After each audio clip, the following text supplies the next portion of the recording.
ಇನ್ನು ಇವತ್ತಿನಿಂದ ಹೊಸ ಆರ್ಥಿಕ ವರ್ಷ ಆರಂಭ. ನಾನು ಆರಂಭದಲ್ಲೇ ಹೇಳಿದೆ, ಎಕನಾಮಿಕ್ಲಿ ಇಯರ್ ಇವತ್ತಿನಿಂದ ಆರಂಭ ಆಗುತ್ತೆ ಪ್ರತಿ ವರ್ಷದಂತೆ ಅಂತ ಅಂದ್ಬಿಟ್ಟು. ಕೆಲವೊಂದು ಬ್ಯಾಂಕಿಂಗ್ ಸೇವೆಗಳಲ್ಲೂ ಕೂಡ ಬದಲಾವಣೆಗಳಾಗ್ತಾ ಇದೆ. ಇದ್ರ ಬಗ್ಗೆ ಎಲ್ಲರೂ ಕೂಡ ಅರ್ಥ ಮಾಡ್ಕೋಬೇಕು. ಇಲ್ಲೂ ಸ್ವಲ್ಪ ಜೇಬು ಕತ್ತರಿ ಇದೆ, ಹೇಳ್ತೀನಿ ನಾನು ನಿಮಗೆ. ಇವತ್ತಿನಿಂದ ಹಣಕಾಸು ನಿಯಮಗಳ ಬದಲಾವಣೆಗಳಾಗ್ತಾ ಇದೆ. UPI ಬಳಕೆದಾರರಿಗೂ ಹೊಸ ನಿಯಮ, ಅಂದರೆ ನೀವು ಫೋನ್ಪೇ ಗೂಗಲ್ ಪೇ ಎಲ್ಲ ಮಾಡೋದು ನಿಮಗೂ ಕೂಡ ಅನ್ವಯ ಆಗುತ್ತೆ.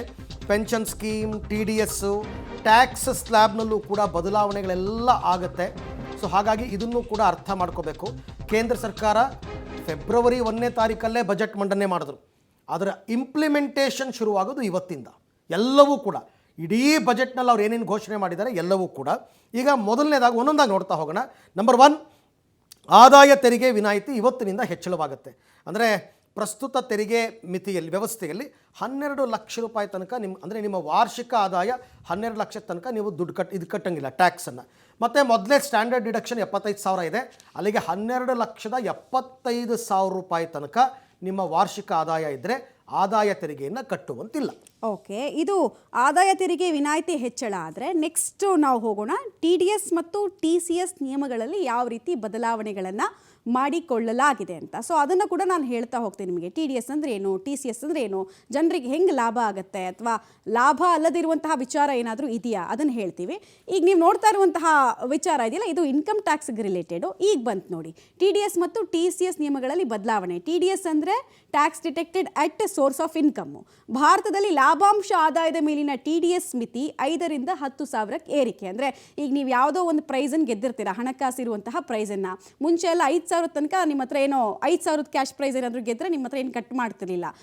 ಇನ್ಮೇಲೆ ಆ ಲಿಮಿಟನ್ನು ಎಕ್ಸ್ಟೆಂಡ್ ಮಾಡಿದ್ದಾರೆ, 10,000ಕ್ಕೆ ಏರಿಕೆ ಮಾಡಿದ್ದಾರೆ. ಅದಾದಮೇಲೆ ಮ್ಯೂಚುವಲ್ ಫಂಡ್ ಘಟಕಗಳಿಂದ ಬರುವಂತಹ ಆದಾಯದ ಮೇಲಿನ TDS ಮಿತಿ ಕೂಡ 5ರಿಂದ 10,000ಕ್ಕೆ. ನಿಮ್ಮ ಅರ್ನ್ಡ್ ಇನ್ಕಮು 10,000ಕ್ಕಿಂತ ಜಾಸ್ತಿ ಆದರೆ ಮಾತ್ರ ನಿಮ್ಮ ಹತ್ರ ದುಡ್ಡನ್ನು ಕಟ್ಟು ಮಾಡ್ತಾರೆ. ಶಿಕ್ಷಣ ಸಾಲಗಳ ಮೇಲಿನ TCS ವಿನಾಯಿತಿನ ತೆಗೆಯಲಾಗಿದೆ. TCS ಅಂತ ಹೇಳಿದ್ರೆ ಟ್ಯಾಕ್ಸ್ ಕಲೆಕ್ಷನ್ ಅಟ್ ಸೋರ್ಸ್ ಅಂತ ಹೇಳಿ. ಅಂದರೆ ಯಾವುದಾದ್ರೂ ಒಂದು ಐಷಾರಾಮಿ ವಸ್ತುಗಳನ್ನು ನೀವು ಖರೀದಿ ಮಾಡಿದ್ರೆ ಅಥವಾ ಯಾವುದೋ ಒಂದು ಎಜುಕೇಷನ್ ಪರ್ಪಸ್ಗೆ ಅಂತ ಲೋನ್ ತೊಗೊಂಡ್ರೆ ಮುಂಚೆ ಅದರಲ್ಲಿ ಟ್ಯಾಕ್ಸ್ ಕಟ್ಟಂಗೆ ಇರಲಿಲ್ಲ, ಇನ್ಮೇಲೆ ಕಟ್ಟಬೇಕು ನೀವು.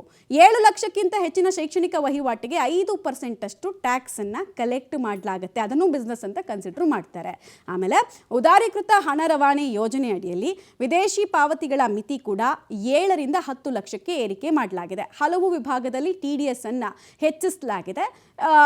ಆಲ್ಮೋಸ್ಟ್ ನೋಡಿ, ಹಿರಿಯ ನಾಗರಿಕರು ತಮ್ಮ ಖಾತೆಯಲ್ಲಿರುವಂತಹ 1 ಲಕ್ಷ ರೂಪಾಯಿ ತನಕ ಅವ್ರಿಗೆ ಅರ್ನಿಂಗ್ಸ್ ಸಿಗ್ತಾ ಇದ್ರೆ ಡೆಪಾಸಿಟ್ ಮಾಡಿ, ಒಂದು ಫಿಕ್ಸ್ಡ್ ಡೆಪಾಸಿಟ್ ಮಾಡಿಬಿಟ್ಟು 1 ಲಕ್ಷ ತನಕ ನಿಮಗೆ ದುಡ್ಡು ಬರ್ತಾ ಇದೆ. ಮುಂಚೆ ಎಲ್ಲ 50,000 ಮೇಲೇನಾದರೂ ದುಡ್ಡು ಬಂದರೆ ನೀವು ಟ್ಯಾಕ್ಸನ್ನು ಕಟ್ಟಬೇಕಾಗಿತ್ತು. ಬಟ್ ಇನ್ಮೇಲೆ 1 ಲಕ್ಷ ತನಕ ನಿಮ್ಗೆ ಏನಾದರೂ ಬಡ್ಡಿ ಬರ್ತಾ ಇದ್ರು ಕಟ್ಟಂಗಿಲ್ಲ ಅನ್ನೋದು ಗೊತ್ತಾಗ್ತಾ ಇದೆ. ಓಕೆ, ಇನ್ನು UPI ಸೇವೆಗಳಲ್ಲಿ ಬದಲಾವಣೆ ವೆರಿ ಇಂಪಾರ್ಟೆಂಟ್, ನೋಡ್ಕೊಳ್ಳಿ, ಎಲ್ರಿಗೂ ಕೂಡ ಅಪ್ಲೈ ಆಗುತ್ತೆ. ಏನು UPI ಸೇವೆಗಳಲ್ಲಿ ಬದಲಾವಣೆ ಅಂತಂದರೆ, ನಿಷ್ಕ್ರಿಯ ಮೊಬೈಲ್ ಸಂಖ್ಯೆ ಅಥವಾ ಇತರರಿಗೆ ನಿಯೋಜಿಸಲಾದ ಸಂಖ್ಯೆಗಳಿಗೆ UPI ಸೇವೆ ಲಭ್ಯ ಇರೋದಿಲ್ಲ. ಈ ಮೂಲಕ ತಪ್ಪು ವಹಿವಾಟುಗಳನ್ನು ತಪ್ಪಿಸಬಹುದು ಅಂತ ಈ ಕ್ರಮ. ಆಮೇಲೆ PSP ಅಂದರೆ ಪೇಮೆಂಟ್ ಸರ್ವಿಸ್ ಪ್ರೊವೈಡರ್ಸ್ ಪ್ರತಿ ವಾರ ಮೊಬೈಲ್ ನಂಬರ್ಗಳ ದಾಖಲೆಯನ್ನು ಅಪ್ಡೇಟ್ ಮಾಡ್ಕೋಬೇಕಂತೆ. ಬ್ಯಾಂಕ್ PSP ಮತ್ತು UPIನ ಥರ್ಡ್ ಪಾರ್ಟಿ ಪ್ರೊವೈಡರ್ಗಳಾದ ಫೋನ್ಪೇ, ಜಿಯೋಪೇ ಮತ್ತು ಪೇಟಿಎಮ್ ಸದ್ಯ ಪರಿಚಯಗೊಂಡಿರುವ ಹೊಸ ನಿಯಮ ಕಡ್ಡಾಯವಾಗಿ ಪಾಲಿಸಬೇಕು ಅಂತ. ಅದೆಲ್ಲ ಆಯಾ ಟೈಮಲ್ಲಿ ಅವರೇ ಹೇಳ್ತಾ ಹೋಗ್ತಾರೆ, ನೀವೆಲ್ಲ ಪೇಮೆಂಟ್ ಮಾಡೋದಕ್ಕೆ ಹೋದಾಗ ಏನೇನು ಮಾಡಬೇಕು ಅಂತಂದ್ಬಿಟ್ಟು. ಓಕೆ, ನೆಕ್ಸ್ಟು GST ನಿಯಮಗಳಲ್ಲಿ ಕೂಡ ಕೆಲ ಬದಲಾವಣೆಗಳು ಆಗ್ತಾ ಇದೆ. ನಂಬರ್ 4, GST ನಿಯಮಗಳಲ್ಲಿ ಏನು ಬದಲಾವಣೆ ಹಾಗಾದರೆ ಆ ಡೀಟೇಲ್ಸ್ ಕೂಡ ಈಗ ನಾವು ನೋಡ್ತಾ ಹೋಗೋಣ. GST ಭದ್ರತಾ ವ್ಯವಸ್ಥೆಯನ್ನು ಇನ್ನಷ್ಟು ಹೆಚ್ಚಳ ಮಾಡೋದಕ್ಕೆ ಒಂದು ಹೆಜ್ಜೆಯನ್ನು ಇಡಲಾಗಿದೆ. ತೆರಿಗೆದಾರರು ಕಡ್ಡಾಯವಾಗಿ ಮಲ್ಟಿ ಫ್ಯಾಕ್ಟರ್ ಅಥೆಂಟಿಕೇಷನನ್ನು ಬಳಸಬೇಕು. ಅಂದರೆ ಒಂದು ಸೆಕ್ಯೂರಿಟಿ ಪರ್ಪಸ್ಸು, ವಂಚನೆ ಆಗಬಾರ್ದು ವಹಿವಾಟು ಮಾಡೋರಿಗೆ ಅಂತ. ಇನ್ನೊಂದು, ಅವರು ಕೂಡ ಟ್ಯಾಕ್ಸ್ ಡಿಪಾರ್ಟ್ಮೆಂಟಿಗೆ ವಂಚನೆ ಮಾಡಬಾರ್ದು, GST ಡಿಪಾರ್ಟ್ಮೆಂಟಿಗೆ ವಂಚನೆ ಮಾಡಬಾರ್ದು ಅಂತ ಹೇಳಿ ಇಡ್ತಾ ಇದ್ದಾರೆ. ಇ-ವೇ ಬಿಲ್ ಮೂಲಕನೇ ದಾಖಲೆಗಳನ್ನು ಪಡಿಬೇಕು.